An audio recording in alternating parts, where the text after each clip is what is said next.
Okay, so very last part of chapter 2, and there's not much to this. By the way, for those of you that are reading Gatsby with me, I am so happy that you're reading it with me. I gave you guys the option to read any American novel, and you chose to do this one. And it's a hard novel.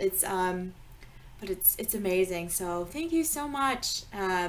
Make sure if you haven't already done so that you go to Kweb and that you download the parent permission slip and get your parents to sign it and then email it to me.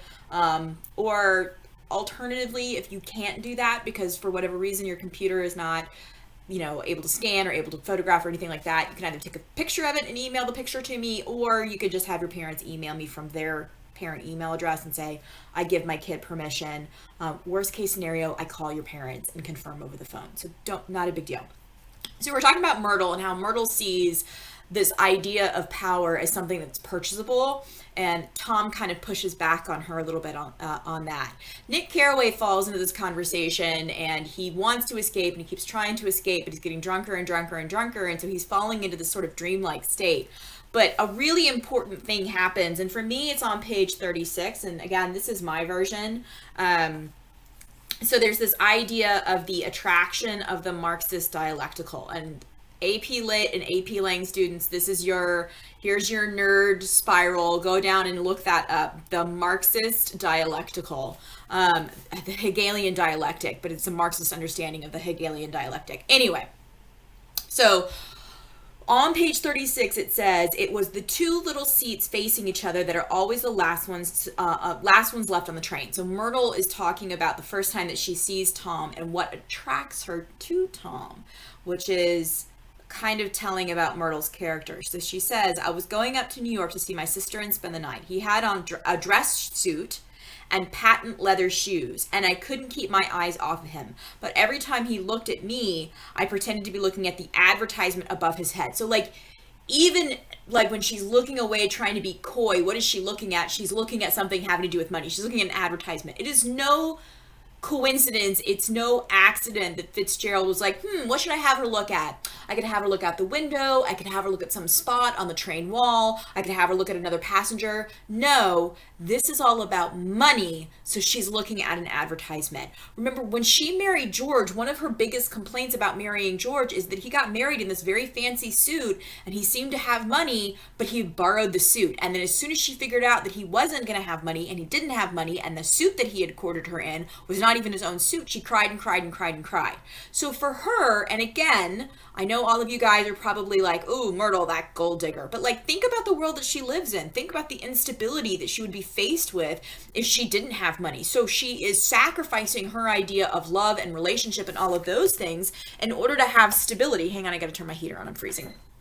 So, she's in this very sexist, misogynistic world in which she is just like a myrtle plant. She's digging her roots in and she is just trying to live and survive and maybe enjoy it a little bit then, right? And so she sees Tom and what attracts her is not his handsome face, it's not his demeanor, it's the wealth that he is projecting through his clothing, right?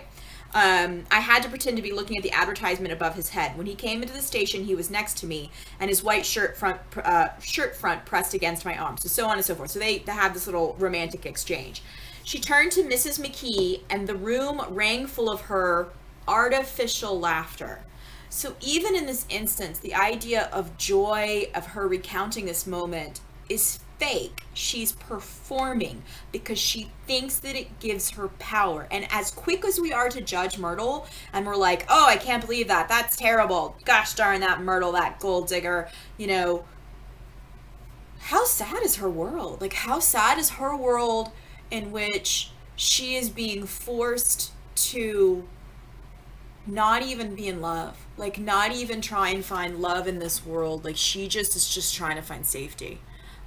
That's how much money means to her. And I find it very sad. I find her stronger than people give her credit for. So at the bottom of 36, chapter 2, very end of the chapter, he's talking about time being blurred. For those of you that are interested in the Proustian metaphor, this is that moment when we as readers are suddenly aware that we are connected to the character but not connected to the character. And we have this moment of our own understanding of time and then his understanding of time opening up and blossoming out. So it says, it was 9 o'clock. Almost immediately afterward, I looked up at my watch and found it was 10. We've had those moments before too, where we're like, doing our own thing, and we're like, I can leave in a few minutes, that's fine. And then you look down at your watch again, you're like, oh my gosh, it's been like an hour and a half. Right? So that's what happens to him. He talks about Mr. McKee, and then we have this moment, and it's supposed to be jarring, and it's supposed to be horrifying, because we're not supposed to like Tom. Tom is awful. Tom is racist and sexist, and now we're going to find out that Tom is also physically violent towards women. So they get into an argument, Tom and Myrtle get into an argument, because Myrtle says the word Daisy, meaning Tom's wife, and Tom's like, don't say her name, okay? Myrtle tries on a little bit of power, and so she's exerting power linguistically. And we already know that Tom's not so good with the words making, right? Like, he's not that smart, okay? So Myrtle's trying on a little bit of power, and she's saying, Daisy, Daisy, Daisy, shouted Mrs. Wilson. Notice that she's Mrs. Wilson again all of a sudden, right? Because now she's back in the role of the mistress. Because this is Nick Carraway telling the story, right? So we have to be aware of his lens. I'll say whatever I want to. Daisy, Daisy. Making a short, deft movement, Tom Buchanan broke her nose with his open hand. So think about that for a minute. How hard he had to hit her in the face and pop her in the face in order to break her nose open immediately, right? And then we have all of this like bleeding fluently, and they're using the copies of the magazine, right? This very sort of like yucky, bougie, like, linguistic awfulness to mop up the physical aspect of it. So in this scene, we have this metaphor of Tom, who, is very physical, and then Myrtle, who is very linguistic, and the two of them meet together, and like physically speaking, Tom overpowers her and hurts her. But then what do they use to mop it up? Again, it's not coincidence. Fitzgerald purposefully has what they try and use he uses the word fluently.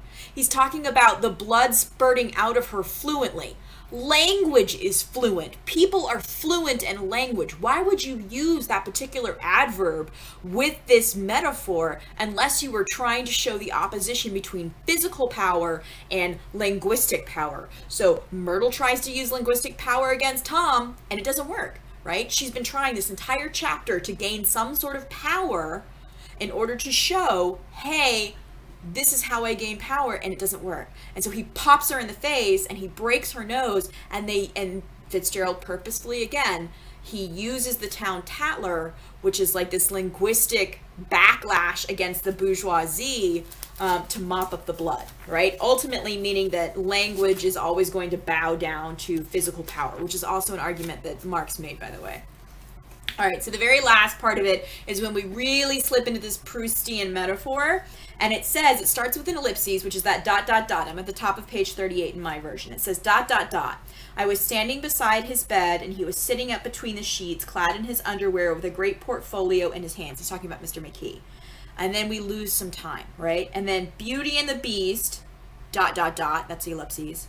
Loneliness ... Old grocery horse ... Brooklyn Bridge.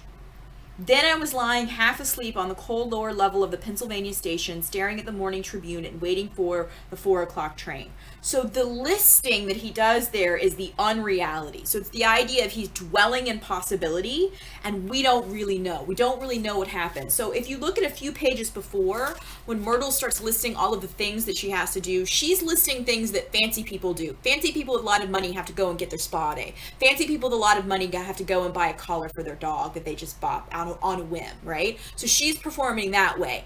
For Nick, our narrator, this listing that he is doing is showing that he's falling into this world of a dreamland. And we as readers are kind of like, what the heck is going on here? Like, why are you dotting all over the place? Why are you listing random things that don't make any sense?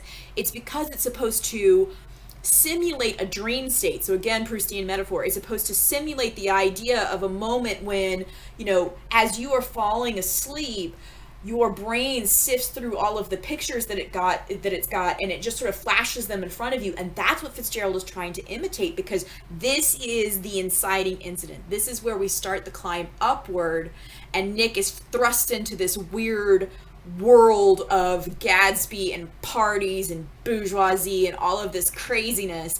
This is the moment in which we enter this dream realm, which is why I think that Baz Luhrmann version of this, again, you're not going to get the same amount as if you actually read the book, but the Baz Luhrmann version of this part of it, where it seems very dreamlike and like Sofia Ford Coppola kind of beauty and like just in your face, it's very accurate. Like that's accurate as far as this book goes, in creating the tone for you, or the mood I should say. So it's supposed to be like a dream state, and it's supposed to be a state of non-reality. Now, so let's go ahead and talk about the whole implied homosexuality thing. There is some debate as to whether or not Nick Carraway is homosexual. I don't want to say it doesn't matter, because I think that also sort of disqualifies the idea of homosexuality and says that that's not an important aspect of it. Maybe he is. Maybe he had a homosexual relationship with Mr. McKee, and that's why he was standing next to the bed and Mr. McKee was in his underwear. Maybe he's obsessed with Gatsby in a romantic sense, because he does seem to sort of go a little Romeo and Juliet on Gatsby and like watches him from the bushes. Or maybe not. I don't approach the book that way. Critics can, and all sorts of, sexuality critics have gone through this book and have communicated that like this is a possibility and we shouldn't erase it. I find it problematic for a few reasons, but the main one is that I don't feel as though Fitzgerald would have so heavily leaned upon the construct of Marxism and capitalism being a problematic aspect of the American dream if the point was that Nick is gay. I just don't. I feel like he being Fitzgerald spends so much time hammering home the idea of Marxism and capitalism in the American dream that if he wanted to make it about unrequited love between one man and another man, he would have spent more time on that as opposed to just implying it. And that could just be me. I could be wrong. I don't think I'm wrong, but it could be wrong. So anyway, that's the way I read the book, and that's the end of chapter 2. I will put a link on the playlist for the audiobook for chapter 3, and then I'll do another video that explains chapter 3, and hopefully I'll have it done tomorrow if I don't have as many problems as I did today. Okay? All right. Bye, guys. I'll see you next time.